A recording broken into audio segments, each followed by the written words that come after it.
And we lost two or three actually major figures in boxing over the weekend. One of them who we won't be talking about in depth, I guess, because maybe he was, I'm not going to say because he was before our time, because so was George Foreman, but Livingston Bramble, very exciting style of a former world champion. Maybe not as much is known about him, talked about him, particularly in the UK where we are. But obviously, we send our condolences to everyone who knew him. But George Foreman passed away on Friday, I believe, at the age of 76. And my partner told me about it on Saturday morning. She'd seen it on social media, and I was not shocked because I guess that whenever you get to that age, you're not gonna have long necessarily. Sorry if anyone out there is 75 currently watching this. And then, not too long after that, as I mentioned earlier, I was asked by LBC. I think originally they tried to find the SecondsOut owner, and he's away at the moment. And I was kind of the next call. And I went on there to talk about George Foreman's legacy and so on. And obviously, I knew the big bits that everyone else knows. I had to read up on a lot more just in case, they stumped me with any questions. But George Foreman packed so much into his 76 years. It's incredibly impressive. And I'm envious of it because I haven't even come close to half of it yet. And I'm obviously older than half his age when he passed. He won an Olympic gold medal, having already turned his life around from being a petty criminal as a teenager. He won the gold medal. I think he'd only had 26 fights amateur at the point when he'd won the gold medal in Mexico City in 1968. So that in itself is a huge achievement for anyone. But he wasn't done there. He then went pro. And there was like two different generations of George Foreman. So the one that first went pro was knocking everyone out, surly, bad-tempered persona. He was the one who destroyed Joe Frazier to win the world heavyweight title, and then famously had that war, the rumble in the jungle, Kinshasa, what was then Zaire, now the Congo, against Muhammad Ali. And it's where we saw the infamous debut of Ali's rope-a-dope style, which proved too much for Foreman in the heat and the gradually increasing exhaustion that he felt.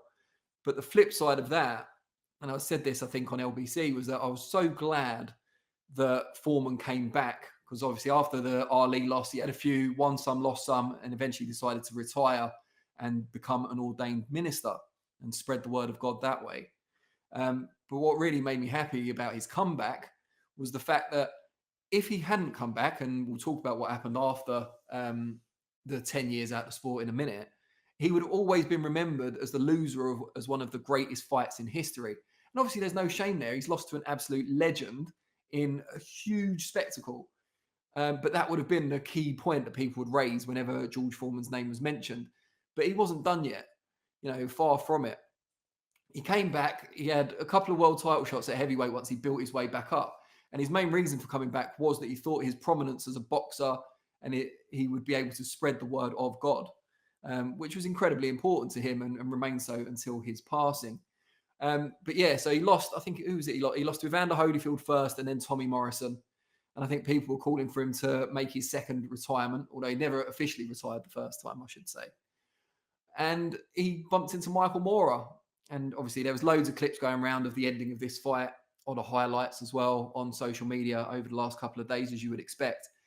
And he looked, Foreman, so incredibly slow in comparison to Moorer, who was a tricky southpaw, Kronk Jim, very, very talented, outboxed Foreman for most of it. And then it got to round 10.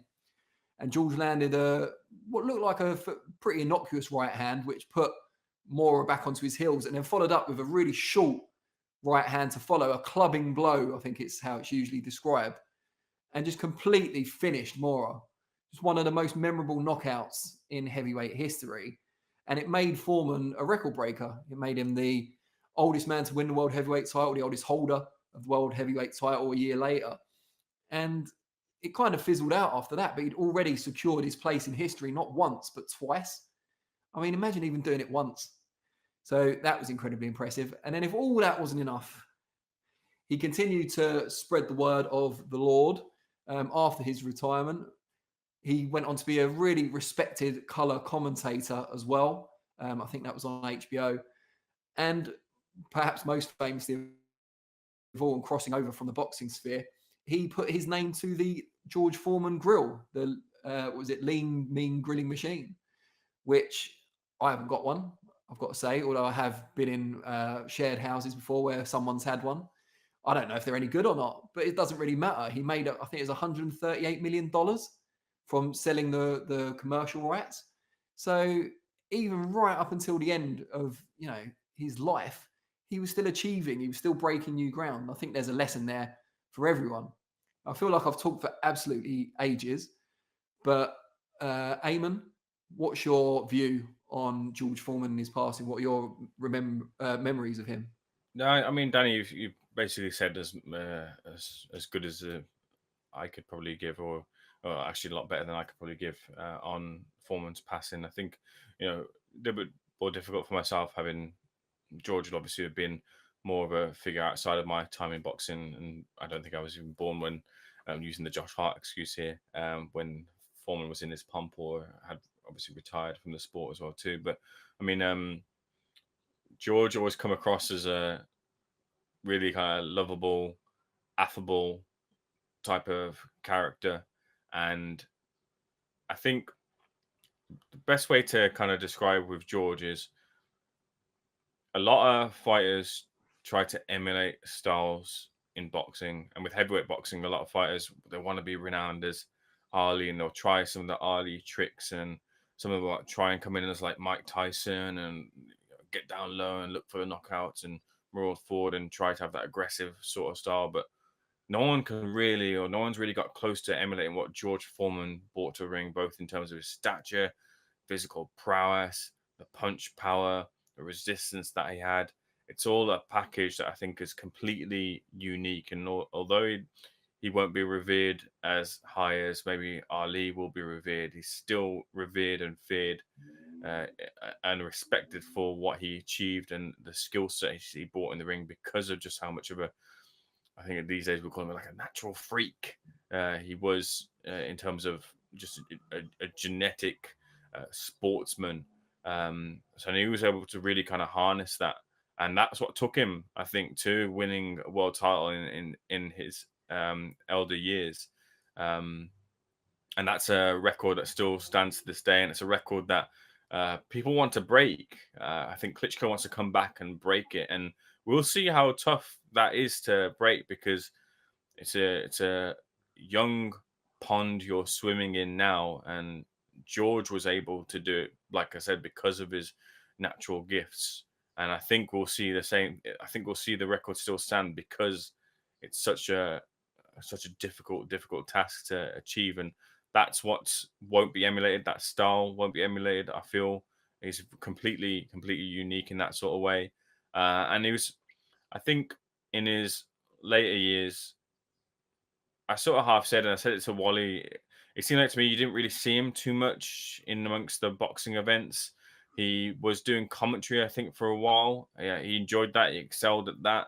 And then I think in the interview that we'd posted during the tribute video to George Foreman, he said that look, it was boxing was my job. I enjoyed the commentary, but then the commentary was becoming my job. So I much prefer doing promotion because it doesn't feel like the job. So he moved into doing some promotion.